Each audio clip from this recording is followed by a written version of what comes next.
Hi welcome to our channel. ఒక breaking news చూస్తున్నాం. ఒక దుర్వార్త వింటున్నాం. ప్రభాస్ అభిమాని శ్రీ సత్యసాయి జిల్లా ధర్మవరం పట్టణంలో ప్రభాస్ అభిమాని అయినటువంటి చెప్పబడినటువంటి బాలరాజు విద్యుద్ఘాతకానికి బలై కరెంట్ షాక్తో చనిపోయాడు. ఈరోజు శుక్రవారం ప్రభాస్ సినిమా విడుదల సందర్భంగా పట్టణంలో ఉన్నటువంటి రంగా థియేటర్లో ప్రభాస్ చిత్రం 'సలార్' విడుదలవుతుంది. దాని తాలూకు అభినందనలు, స్వాగతం, గ్రీటింగ్ చెప్పుకుంటూ ఫ్లెక్సీలు కట్టడం మనందరికీ తెలిసిందే.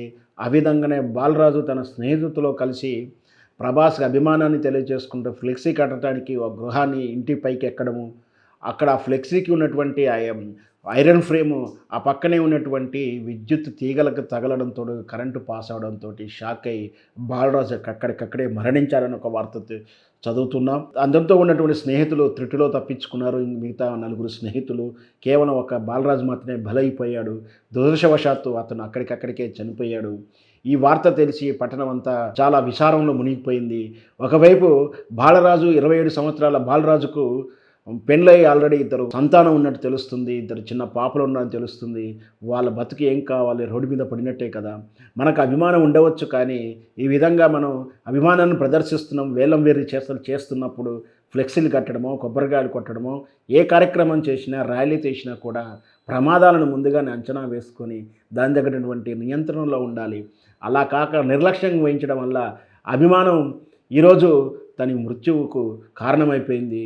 ఈ రేపటికి ఆళ్ళ భవిష్యత్తు, ఆళ్ళ పిల్లల భవిష్యత్తు ఏం కావాలి? సినిమా అభిమాన నటులు వచ్చి ఏమైనా చేస్తారా? చేస్తే తాత్కాలిక ఓదార్పిస్తారు. లేదంటే ఈ 50,000 లక్ష రూపాయలు ఎక్స్‌గ్రేషియా ఇస్తారేమో, కానీ రేపటి భవిష్యత్తు తండ్రి లేని భరోసా వాళ్ళ జీవితకాలం వెంటాడుతూనే ఉంటుంది. కాబట్టి మనం చెప్పొచ్చేది ఏంటంటే అభిమానాన్ని ఉంచుకోండి, కానీ అభిమానం ప్రదర్శించేటప్పుడు కాస్త మనం జాగ్రత్తతో ఉండాలి. కరెంటు తీగల విషయంలో కానీ, ట్రాఫిక్ విషయంలో కానీ ఎలాంటి జాగ్రత్త తీసుకోకపోతే వెరసి ఇలాంటి చేదు అనుభవాలు వస్తుంటాయి.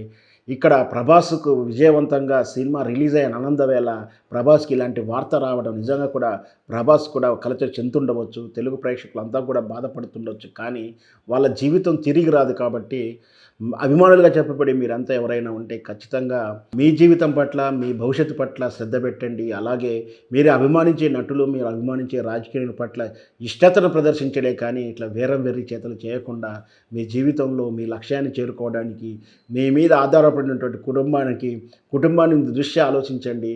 మీకు జన్మనిచ్చిన తల్లిదండ్రుల దృష్ట్యా ఆలోచించండి. మనకు ఈ సినిమా అనేది, ఎంటర్టైన్మెంట్ అనేది జీవితంలో చిన్న పార్ట్ మాత్రమే. అదే జీవితం కాదని మాత్రం గ్రహించాలి.